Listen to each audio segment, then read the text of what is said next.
Oh, 20. 21. Wow.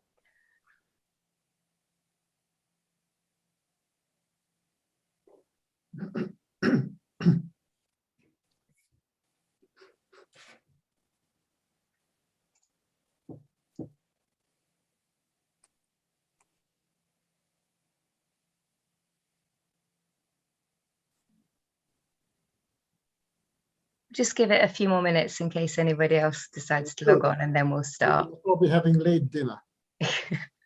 Well, they're trickling in now, slowly. Yes, it's not so good if they come in once you start talking. It's fine if they come in when I'm talking, John, but it will be a shame if they come in when you're talking. So yeah, that's why we'll give them a few more minutes. Well, to all of us, really. Oh, good. Yeah, it's going. Look at that. It's moving up.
The magic number is 30.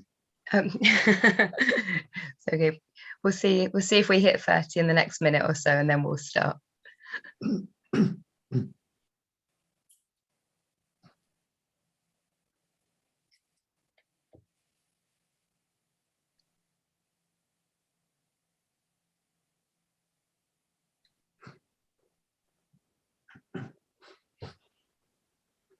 We might just have to go for it, even on 28. Yeah, Rabbi Landau's giving me the thumbs up. Okay, I'm going to start. Thank you, everybody, so much for joining us, Barnet Shaw, as we mark Holocaust Memorial Day. So for those of you that don't know me, I'm Rachel. I'm a Barnet Shaw member, and I also happen to work for the Holocaust Memorial Day Trust. Part of my day job is supporting organisations all around the country to put on events like this to mark Holocaust Memorial Day.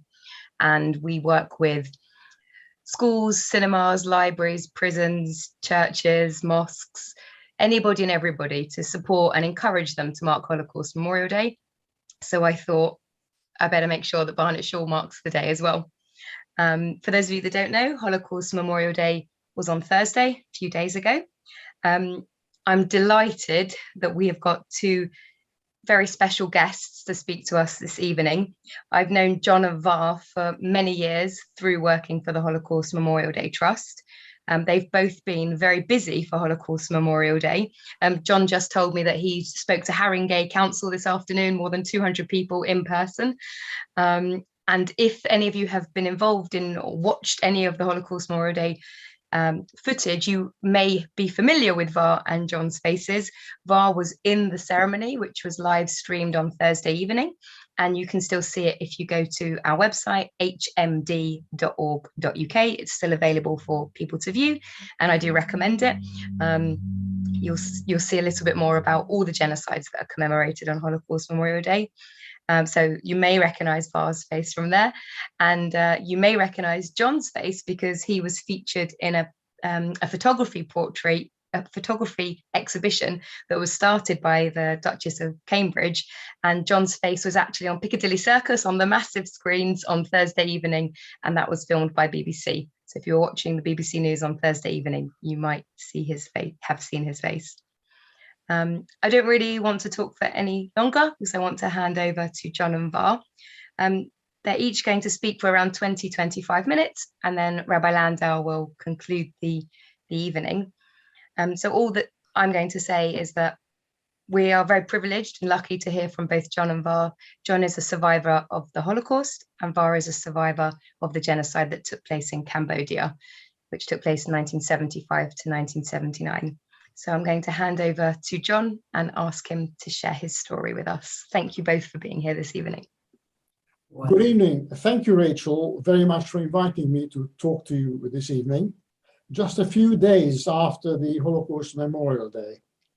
I'm going to tell you about my life before the war, what happened to me under the Nazi occupation and persecution, followed by life under the Soviet regime, my escape after the Hungarian Revolution in October 1956, and finally my life here in England after arriving here on the 6th of February 1957.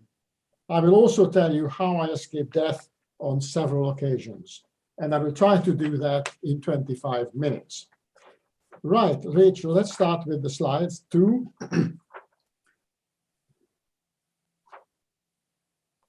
I was born in April 1937 in Budapest, Hungary, into a middle-class Jewish family.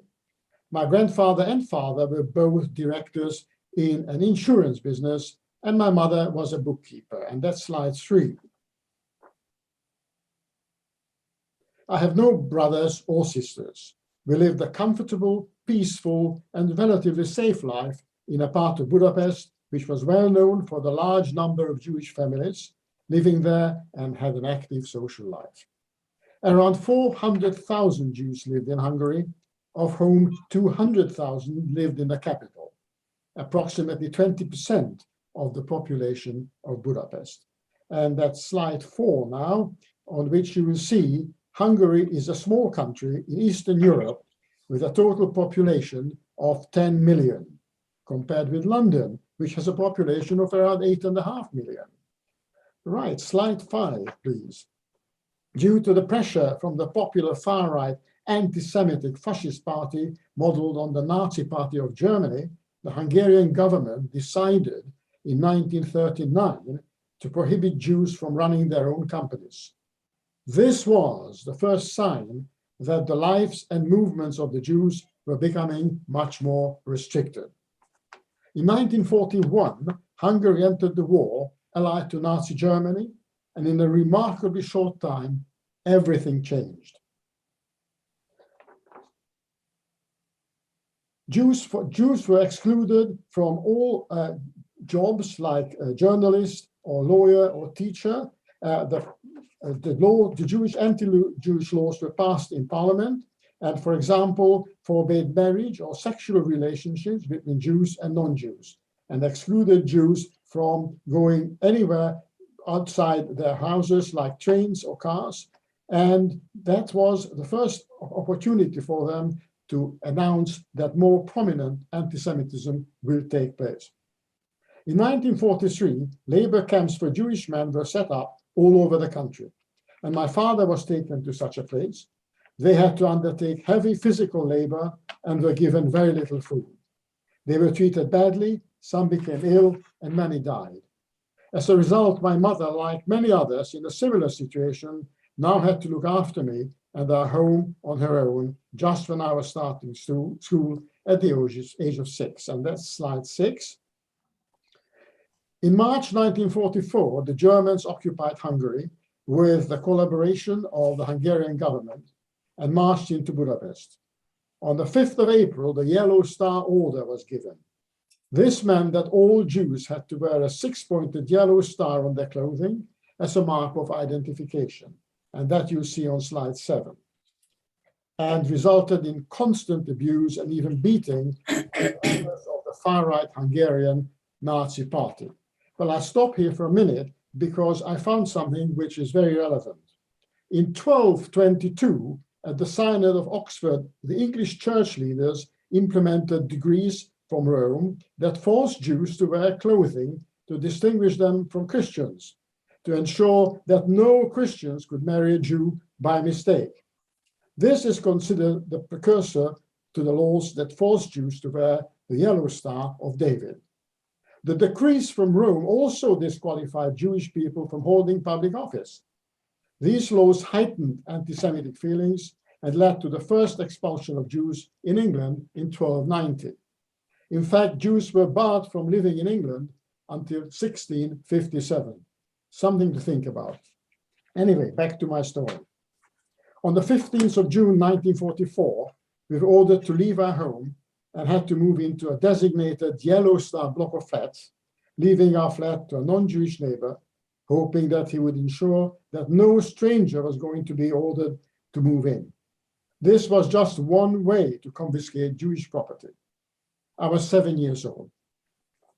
These blocks of flats were identifiable by a yellow star on the front entrance, as you see on slide 8. We were only allowed out for a maximum of 2 hours each day, which was spent mainly queuing for basic items of food. We were not allowed to buy such items as butter, rice, or eggs. There was no medical care available, and by this time, Jewish bank accounts were also frozen. We were no longer allowed to visit parks, cinemas, or restaurants. This was when the German commander, Adolf Eichmann, stationed in Budapest, ordered confiscation of all Jewish properties, such as shops, factories, and immediately thereafter, the deportation of all the Jews began. In October 1944, after the rounding up of the Jewish men had been accomplished, it was the turn of the women. The far-right Hungarian Erős Party, working with the Germans, was going from block to block, searching every flat, herding together all the Jewish women and children in the courtyard, giving them just a few minutes to say goodbye before they were taken away. And on the 13th of October, this included my mother. My aunt, who you see on slide 9, was staying with us, grabbed me and rushed me across the corridor, begging a non-Jewish neighbor friend to hide us in the cupboard. Fortunately, he agreed, though he knew his life would have been in great danger had we been discovered.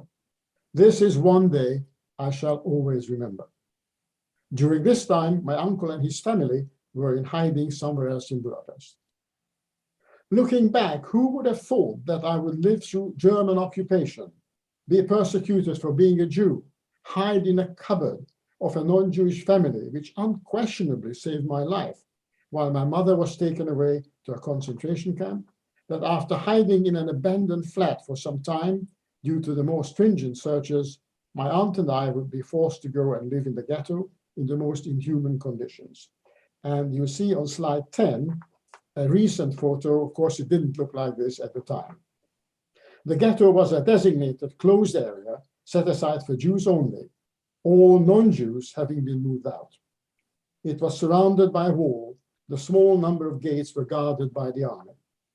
These Jews who were not taken to concentration camps were forced into about 290 buildings with at least 20 people living in each overcrowded flat, and had to survive on very little food, such as horse meat and bread and dripping. Water had to be brought up in buckets. There was no medicine. There were no cleaning materials, and no rubbish or waste was collected. Dead bodies lay piled up on the pavements, many of whom died of starvation or diseases.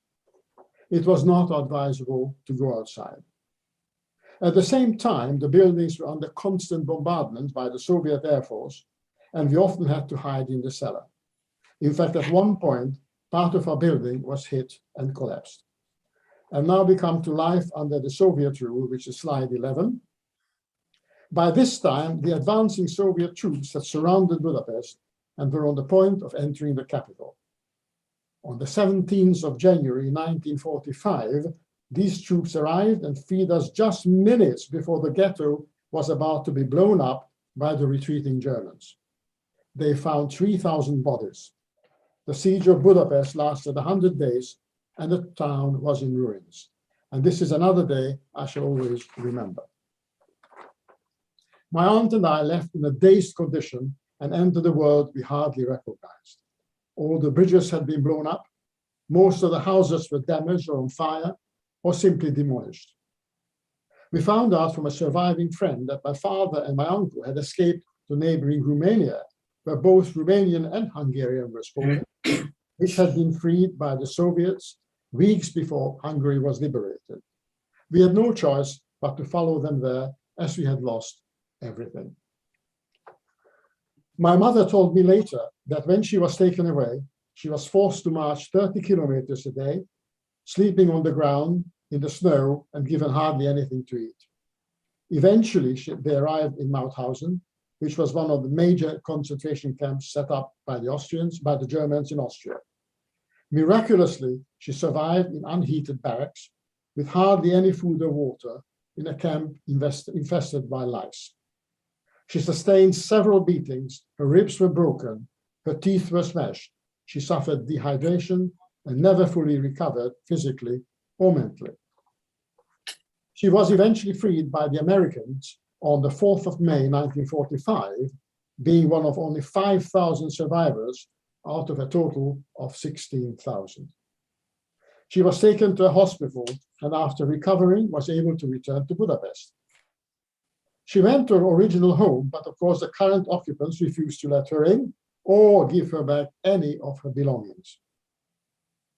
It took her some time to find out from a friend that my aunt and I, together with my father and uncle, were in Romania.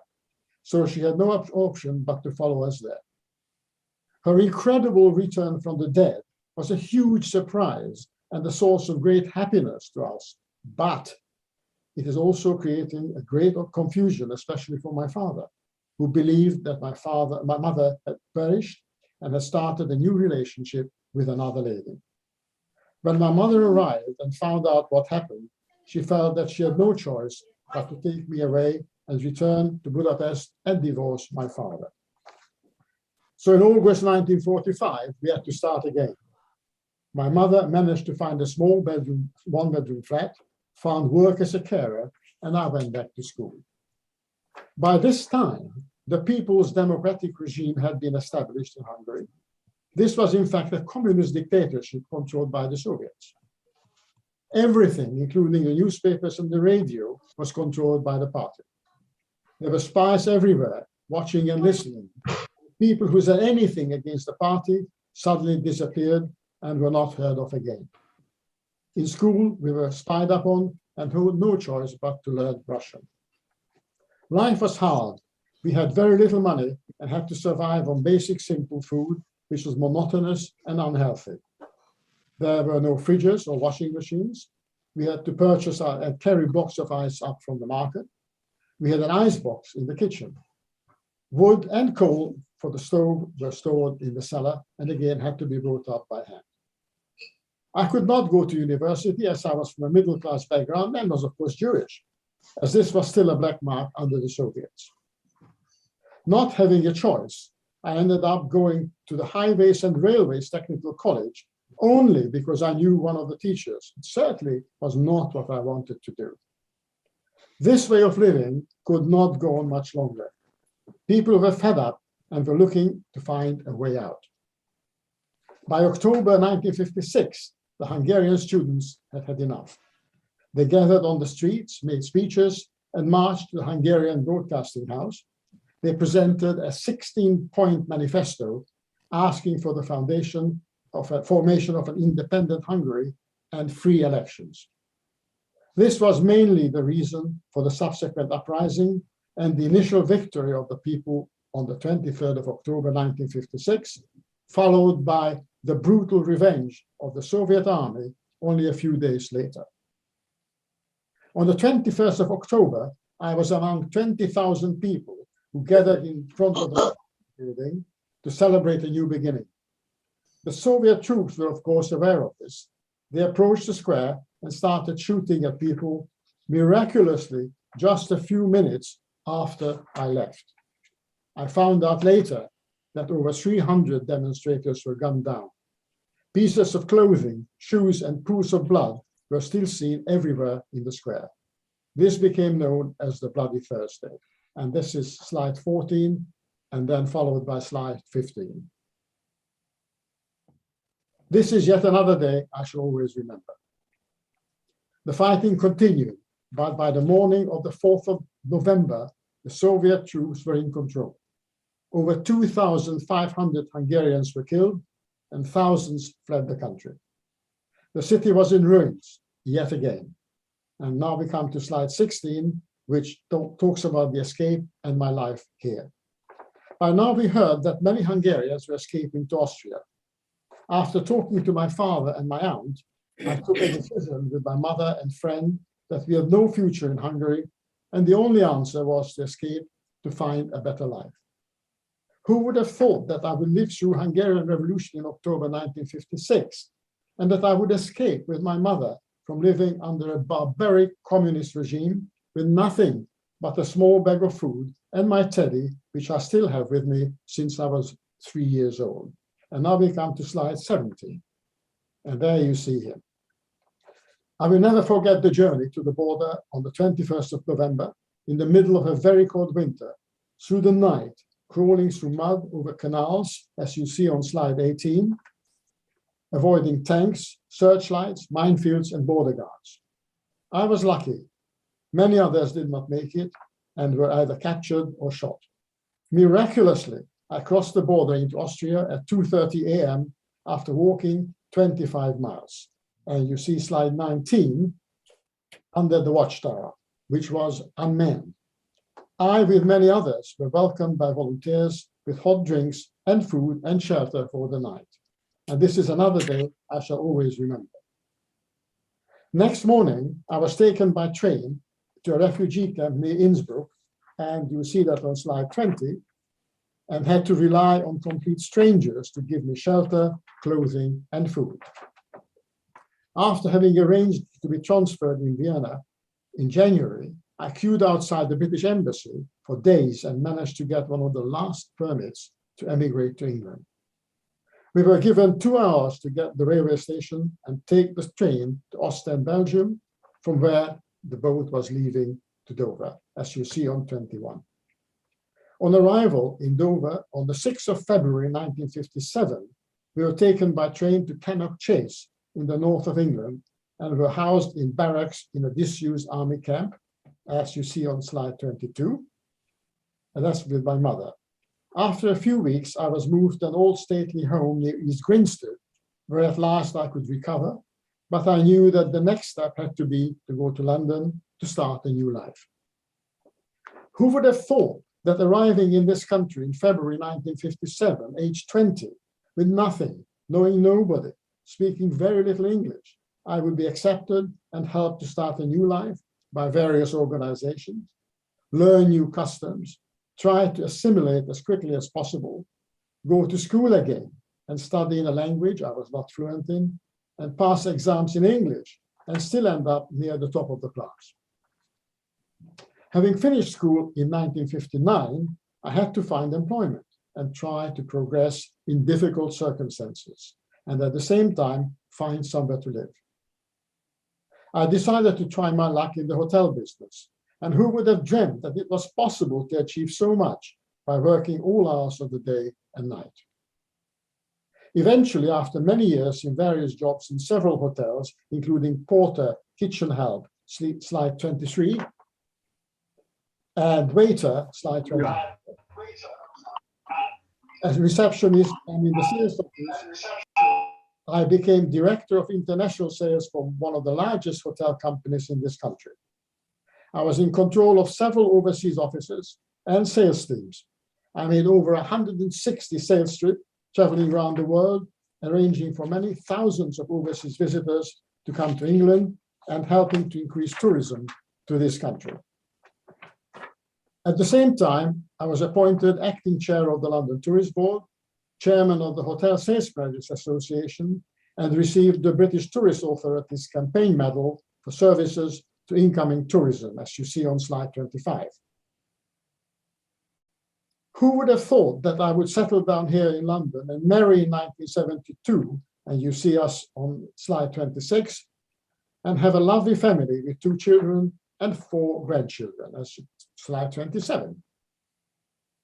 I'm proud of my contribution to our society as a magistrate in the adult, youth, and licensing courts for many years, and being chair for the last 21 years of one of the largest residents' associations in Haringey. Also in Haringey, my story has been included in a virtual story wall as a Haringey hero for my contribution to life in the borough.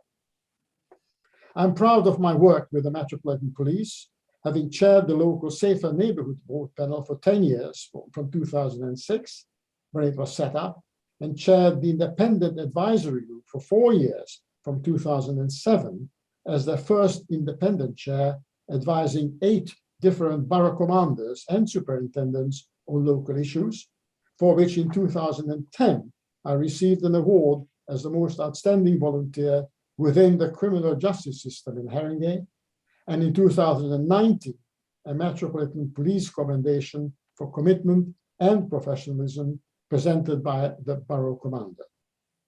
I am also very proud to be able to tell you that I was recognized by Her Majesty the Queen with the award of an MBE in 2020 New Year's Honour List. And who would have thought that I would be here talking to you over 65 years after surviving the Nazi terror, the Soviet regime, and escaping from Hungary, to tell you that with lots of hard work, perseverance, optimism, and determination, I did it.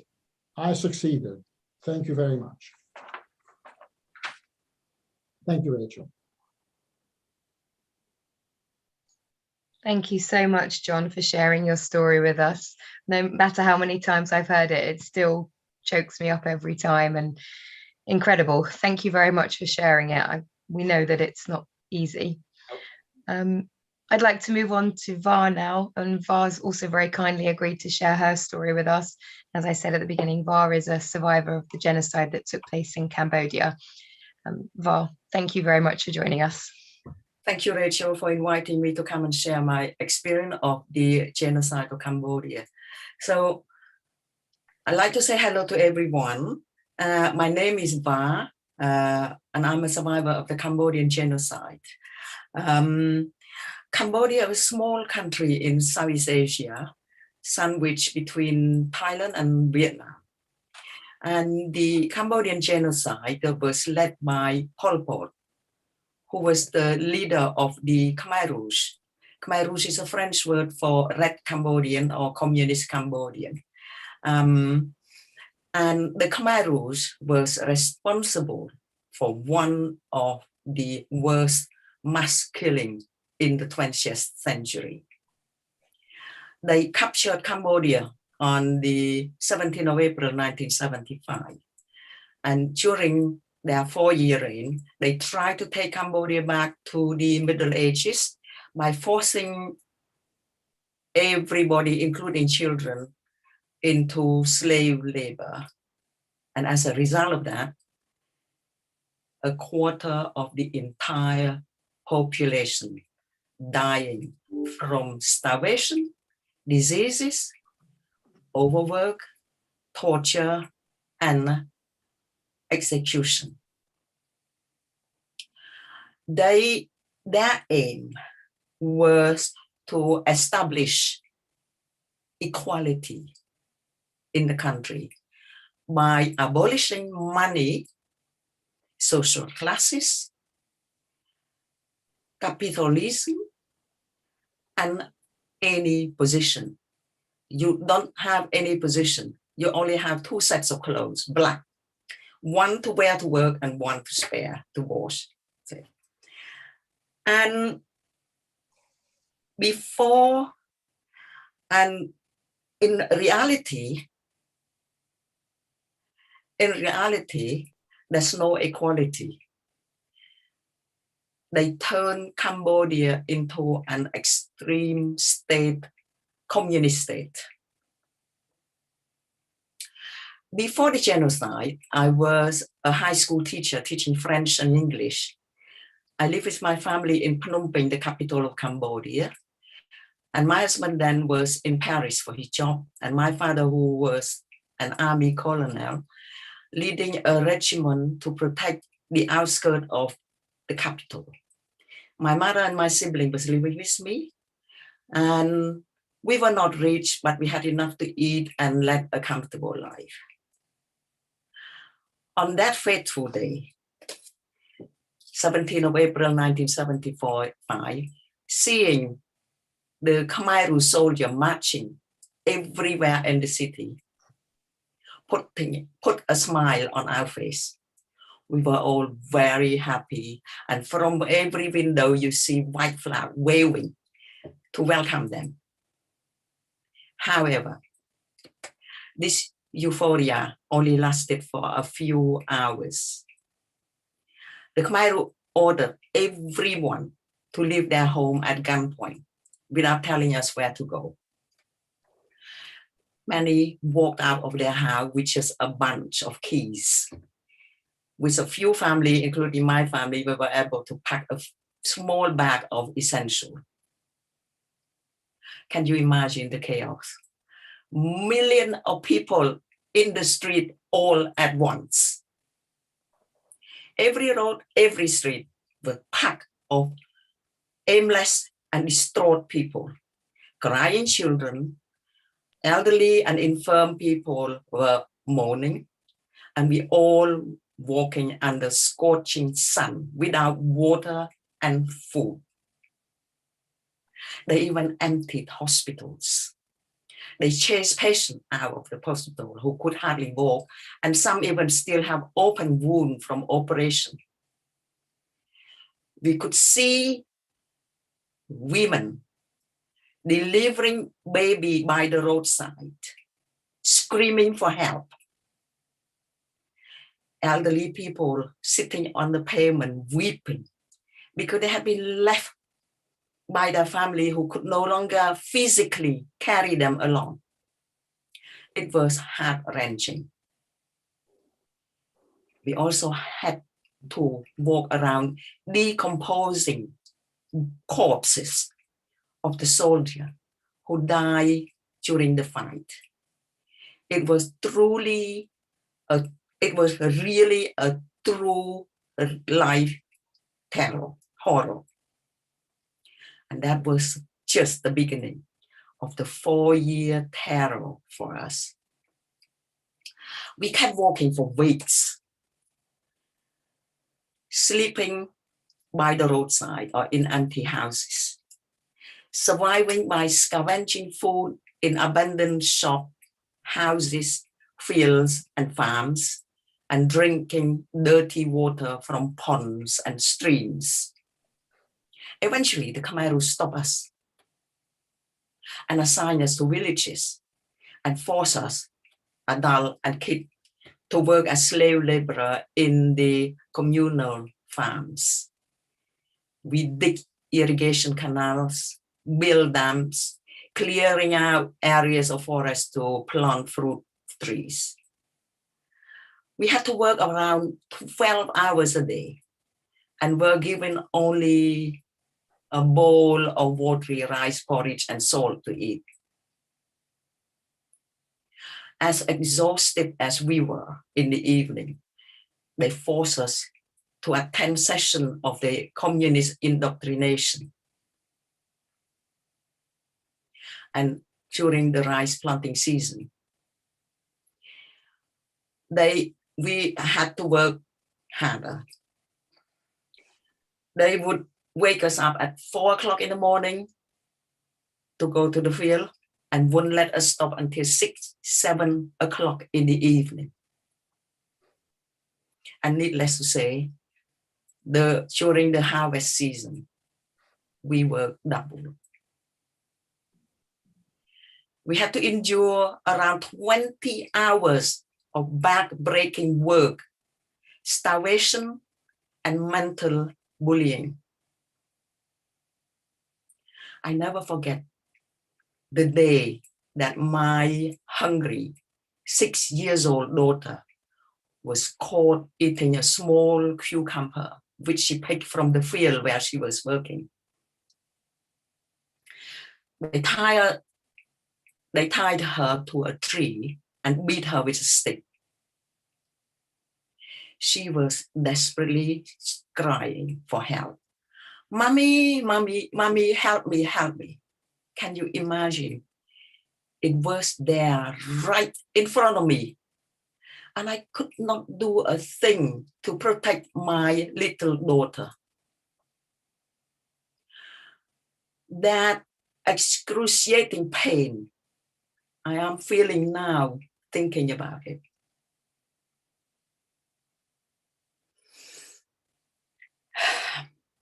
Along with the slave laboring and the torture came the terror.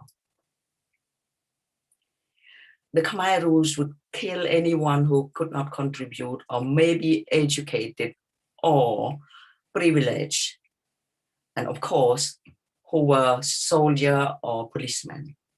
You could be killed for being film star, celebrity, or royalty, for wearing reading glasses like this, or for having white marks on the wrist from wearing a watch, or when you're ill and too weak to work.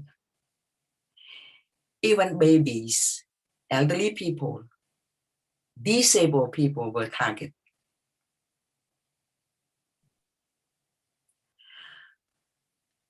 Their slogan was, "We gain nothing from sparing you, and we lose nothing from killing you." For no reason, people were taken away to be killed most night. And their body, because they killed so many, so they had to bury those people in a mass grave. Around the city alone, we have 2,000 mass graves. Each mass grave contains from, depend big or small, but from 500 to 5,000 bodies. That is just around the city alone. And that what it became known as Cambodian killing field. As you can imagine how frightened I was. I had to use all my wit to hide my past life. And it was terrifying. It was terrifying going to sleep every night, wondering if my turn would be next. During that time, a third of my immediate family, including my father and my brother, were murdered. Even my husband, who the Khmer rules were tricked to return from Paris, were murdered. And I was told many years later by a girlfriend that he was taken to a torture center along with others, where the Khmer rules drain their blood off and let them die a slow, painful death. Against all odds, I survived while more than 2 million people died.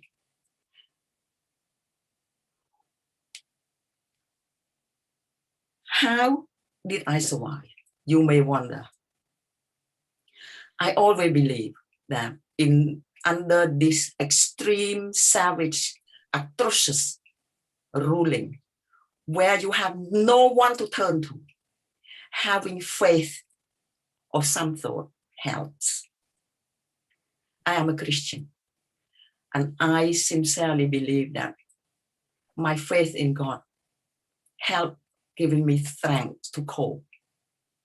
Besides, I would give it to my quick thinking, my hardworking, my ability to adapt, and my determination to survive that play a large part in my survival. However, at one point, rumor had it that my name was on the list, on the Khmer Rouge list to be killed. Coincidentally, I learned that there was a group of the local planning to escape to Thailand to a refugee camp. I then decided to take my two daughters and join them on a dangerous nighttime trek through the jungle full of Khmer Rouge traps and landmines. Thanks to God, we arrived to the refugee camp alive. After a few months in the refugee camp, with the help of a British charity Christian organization and the intervention of a British TV crew, we were allowed to come here to the UK on compassionate grounds. we were the first Cambodian refugee to arrive here to UK. Once in the UK, where we can feel safe and have enough to eat, and the girl could have good education. That was just like heaven to me.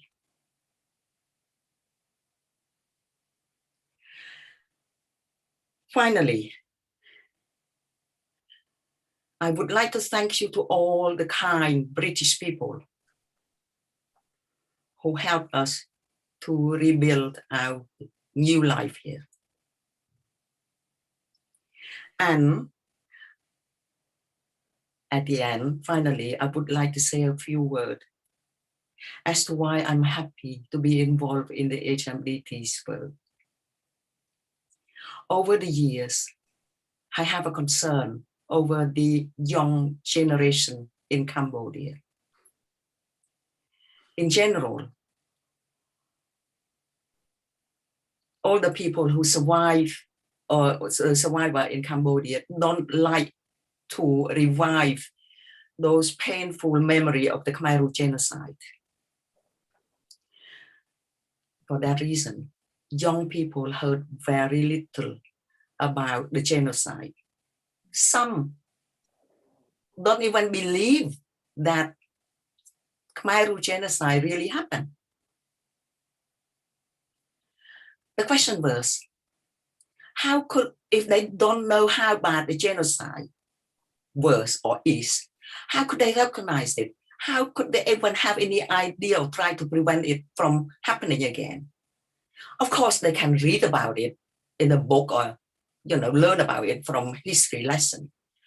But the impact on the feeling, on their mind is not the same as listening to people who survived the Holocaust or the genocide across the world, telling them. Because to me, hearing is believing. Okay. So hopefully, this brief account of my experience of the Khmer Rouge genocide will play a small part in the HMDT's work to raise awareness about the Holocaust and the genocide across the world in order to learn about the past and to enable a better future for our kids and grandkids. Thank you for listening.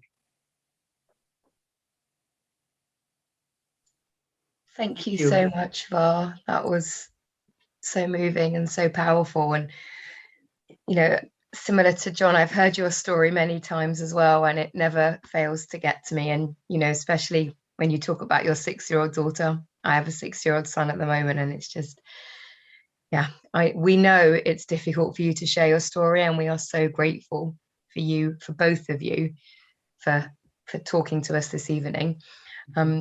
I'm going to hand over to Rabbi Landau to say a few concluding remarks, because I'm not sure what to say to follow you both. So Rabbi Landau, over to you. And thank you, Var and John, very much. Var and John, what absolutely incredible testimony that you've shared with us this evening. You've had us all transfixed on what you've been saying. I'm just going to put John onto the screen as well, so that we're all together. And from the bottom of our hearts in Barnet Shul, I want to thank you for being so generous with not just with your time, but with also your stories, with the experiences that you shared with us. It's a real privilege not just to hear of the Holocaust, the European Holocaust that affected the Jewish community, that binds all the people here together, but also to hear of the Cambodian genocide and to also be educated by you, Var, so that we can share in your suffering with the suffering that our nation also has experienced and marks us and scars us just as it scars you and your nation as well. I'm really thankful to Rachel for bringing everyone here together this evening It's without her, this wouldn't have happened, and without her continued passion for the cause that she works for professionally. But I know it's not just a professional job, it's a calling really that Rachel has to keep the memory of the Holocaust and other genocides alive so that we can learn from those horrors of the past. The tragedy is that it doesn't seem that we've yet learnt our way as we see warmongering in Europe once again.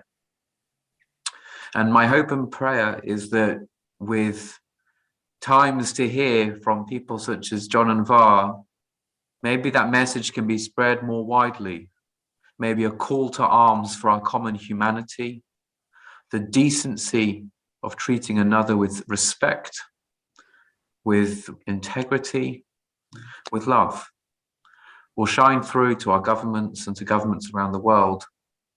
That never again will not just be a statement that rattles off our tongues, but never again will be a rallying call for all of humanity to come together in their shared love and their shared vision for what it could be to be a world where this should never happen again. Those of you that have already started to pay tribute to our speakers this evening, John and Var, in the chat, please continue to do so.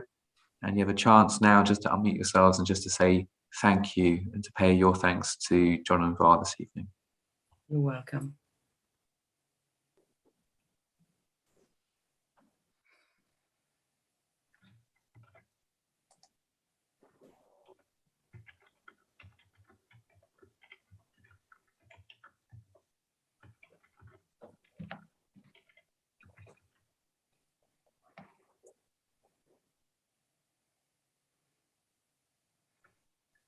If I could just say something, I don't think I can let this evening go without thanking you both, John and Var, for giving us your testimony, because it's your personal, emotional testimony, which must be very difficult to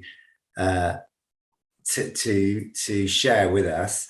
I mean, I was absolutely transfixed during both of your testimonies. Obviously, I'm, aware of what happened during the Holocaust and the terrible horrors there. But Var, for you to share with us as well what happened in Cambodia, I must say I wasn't aware of those terrible atrocities or how bad they were. And I think it's important that all religions come together and as the rabbi says, we hope that going forward this won't happen again. But we see terrible things on the news, and it's so important that we actually feel for the people that we see trying to come to this country. And I'm very proud to hear that you were looked after by the British. I'm sure not everybody gets that reception, but it's great to hear that at your hour of need, you were welcome to this country. And this is a great country to live in. And I wish you both all the very best. Thank you, Stephen. May I say something, Rachel? Is that all right? Because I know it's not a question and answer session, but I think it may be worth just saying that you probably heard that I still stumble now and again when I read my story. And that is when I remember some of the things which happened to me, my mother, my father. However much I try to keep it fluent, it still affects me, even after all these years, and even after giving so many talks. I still, sometimes when I read it, I just feel I have to stop for a minute. It's very difficult to remember what happened, but that's the first thing. The second thing is to say, to support Var, when I give talks to schools, there are several things I say to them. The first thing I say to them is, look, you've got living history standing in front of you. It is something which they don't otherwise understand. And here's a man from the past who tells them what happened to him. They're not reading it in books, they're hearing it from the man himself. And what I say to them, please go back home, talk to your parents, your grandparents, find out what happened to them, because many of us did not ask the right questions, didn't ask enough questions from our parents, and therefore there's a gap quite often of what happened to them. And that is usually what I ask them to do. It's absolutely vital that we will not allow this to happen again.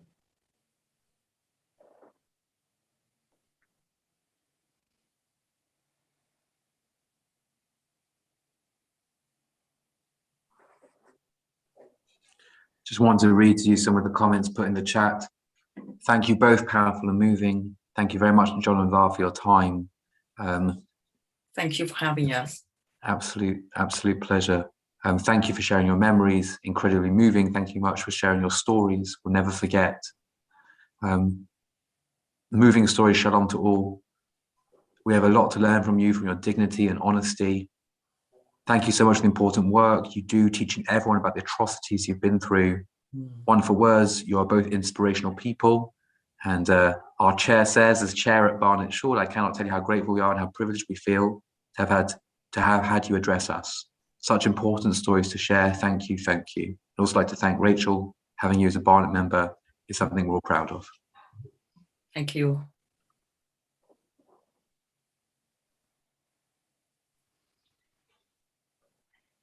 I really hope that John and Var, you'll have a chance to rest. I know you've both been so busy over the HMD period, and just, you know, my job's the easy part. It's these John and Var and the other people that I work with who survived the genocides that took place in Cambodia, Rwanda, Bosnia and Darfur, as well as the Holocaust, that have the difficult part of reliving their stories for our benefit, for our education. Just to say that if anybody wants to know more about Var or John's stories, they're on our website, hmd.org.uk. You can also see, as I mentioned, the ceremony from Thursday night with some stories from survivors from Rwanda, Darfur and Bosnia as well, if people are interested in those, as well as other Holocaust survivors. But yeah, thank you so much to John and Var. Well, let me just conclude with a particularly Jewish way of concluding, which is, I don't know if John and Var feel comfortable, but one of the things that Jews do when they meet people who've been through a huge amount and therefore are, I think, blessed, is we ask for blessings from you. So maybe you might be as generous to give us as a community your blessings for the coming year. Thank you. We'll certainly be happy to do that. Thank you. Thank you both. And may all be blessed and may all be well. Good night, everyone. Thank you.